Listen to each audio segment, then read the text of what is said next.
berdampak juga? Ketika kita bicara soal industrialisasi, kita nggak bicara 1 tahun atau 2 tahun, kita bicara 10 tahun ke depan. Persiapan infrastruktur, mulai dari penataan RT RW sampai operasionalisasi saja butuh 3 tahun. Belum pemasaran pembangunan industrinya itu sendiri. Saya kira mungkin butuh waktu yang cukup panjang.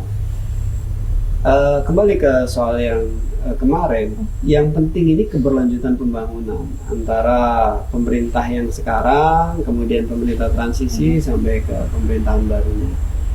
Kami di DPRD secara prinsip mendukung penuh.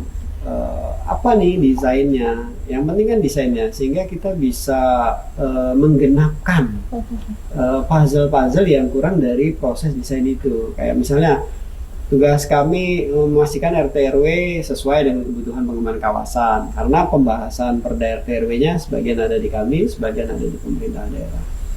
Soal yang lain, nah lebih banyak ada di teman-teman pemerintah daerah terkait dengan penetapan kawasan, kemudian dukungan infrastruktur dan lain sebagainya. Kira-kira gitu. Oke, kalau soal nanti akan berpengaruh juga ke pemimpinan yang baru. Ya. Lalu bagaimana yang soal huruf vokal yang sekarang sedang viral? Jadi viral itu nih Kang. Ini Mbak Novi mancing-mancing. Gimana tuh Mbak Pak? Novi rupanya saya kepo loh, masyarakat Kabupaten Cirebon juga pasti kepo nih Kang. Iya, kayaknya yang tahu Pak Teguh ini. Pak Teguh bisa mengomentari? Kita mau komentar gimana? Sementara yang komentar adalah Pak Ketua sendiri. Sebagai Desti apakah tahu juga nih? Mbak Novi, kalau huruf vokal itu kan A, I, U, E, O gitu kan.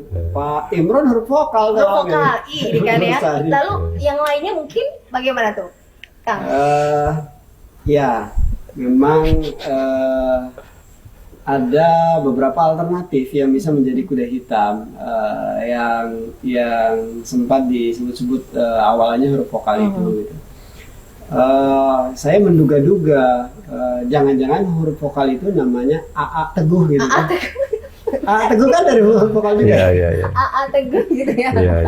Masuk Pak. Masuk. Ya. Dan kita kan setara eselon 2. Oh iya betul. Kan harus eselon 2 tuh.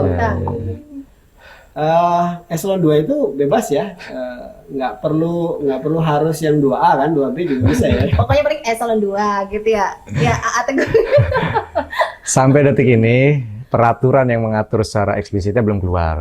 Jadi memang sedikit bocoran dari Kemendagri kemarin adalah memang harus eselon 2. Okay.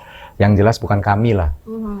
Dan termasuk bukan tadi yang disebutin oleh Pak Ketua. Karena Pak Imron udah nggak mungkin masa sebagai bupati, beliau juga nanti PJ. Kan ada kandidat nama lainnya tuh. Ada, kan tadi saya bilang bahwa semua punya potensi. Beberapa minggu yang lalu saya sempat ngomong bahwa ada kurang lebih 30-an OPD dan itu semua punya potensi. Yang penting punya integritas dan bisa meyakinkan masyarakat program yang lebih baik ke Kabupaten Cirebon. Termasuk juga dalam hal keamanan, kenyamanan para investor kita gitu ya. Betul. Bingung nih, kita bicara soal kawasan industri larinya ke situ lagi. Karena ini bikin saya penasaran juga gitu. Jadi menarik memang Mbak. Gitu ya? Jadi menarik memang. Kita harus punya skema, kalau dulu ada namanya Repelita dan yang lainnya. Tapi saya hanya mengutip rekan saya selalu berbicara di forum-forum resmi, ada Cirebon punya potensi yang sangat besar yang harus kita kembangkan. Butuh kebersamaan, butuh kerja bersama, dan butuh yang punya ide, pemikiran, tetapi juga harus konsekuen dan komitmen.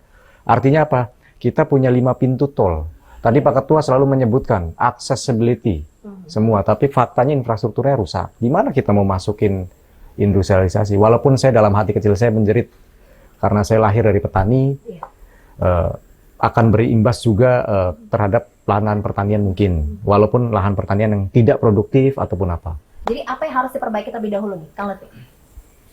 Yang pertama soal regulasinya ya. Kaitannya sama tata ruang.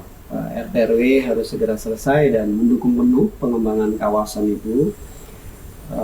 Kalau RT RW 2018 kawasan peruntukan industri tersebar di 16 kecamatan dan kecil-kecil. ke depan kita minta itu diintegrasikan maksimal 2 kawasan saja sehingga biaya pembangunan sarana prasarannya lebih murah. Yang kedua, action plan kita butuh ada afirmasi anggaran untuk membangun infrastruktur pendukung tadi. Kalau nggak ada dukungan anggaran, saya kira daya saing Kabupaten Cirebon sebagai salah satu alternatif pengembangan kawasan industri menjadi rendah dibandingkan tetangga-tetangga sebelah. Brebes, Tegal, Batang, Kendal ini kan sudah berlari untuk membangun infrastrukturnya agar industri bisa berkembang. Jadi itu yang kedua. Yang ketiga, tadi seperti yang dikatakan Pak Teguh, kolaborasi semua pihak ini menjadi penting. Seorang saja tidak bisa memastikan kawasan ini segera terwujud, tapi kebersamaan. Teman-teman bilang kita butuh super team. Nah, super team ini melibatkan seluruh stakeholder dan kalau ini bisa diwujudkan, saya yakin 2024 sudah bisa go soal kawasan. Sudah berhasil nanti dia? Sudah bisa go, sudah bisa berjalan. Berjalan. Pak Teguh, inginnya seperti apa sih Pak Kabupaten Cirebon ini biar nanti bisa menjadi magnet yang lebih dahsyat lagi tuh Pak? Kita butuh kepastian saja, Mbak. Kepastian. Ketika ada kepastian, investor apapun pasti akan masuk. Kepastian bukan untuk investor nasabah, tapi untuk masyarakat juga dan yang Potensi lainnya. kita besar. Sangat besar, tinggal bagaimana pemimpinnya merajut dan menskemakan seperti apa. Maksud Pak Teguh hari ini belum pasti ya? Belum pasti gitu Pak. Iya. Tinggal masyarakat yang menilai. Balik lagi ke masyarakat Kabupaten Cirebon. Oke deh kalau gitu kita harus pamitan dulu pemirsa dari program Ngabuburit bersama Wakil Rakyat dari Kabupaten Cirebon. Nanti akan menghiasi ataupun mewarnai Ramadan Anda di tahun ini dengan perbincangan bersama Wakil Rakyat dari Kabupaten Cirebon. Pasti ya Pak ya. Nanti kita siap ketemu lagi ya Pak. Siap. Berikan solusi yang terbaik pasti untuk warga Kabupaten Cirebon. Sampai jumpa pemirsa, dan program ini dipersembahkan oleh DPRD Kabupaten Cirebon.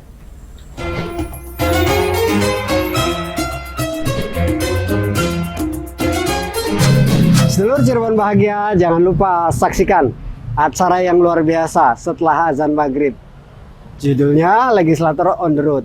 Pada acara ini kita akan sambangi masalah-masalah yang ada di Kabupaten Cirebon. Biar sedulur paham sebenarnya bagaimana sih fakta-fakta yang ada di lapangan, dan kita akan cari solusi bareng-bareng supaya masalah-masalah di Kabupaten Cirebon segera terurai dan segera terselesaikan. Jangan lupa saksikan Legislator on the Road setelah azan maghrib di RCTV Laka Padane.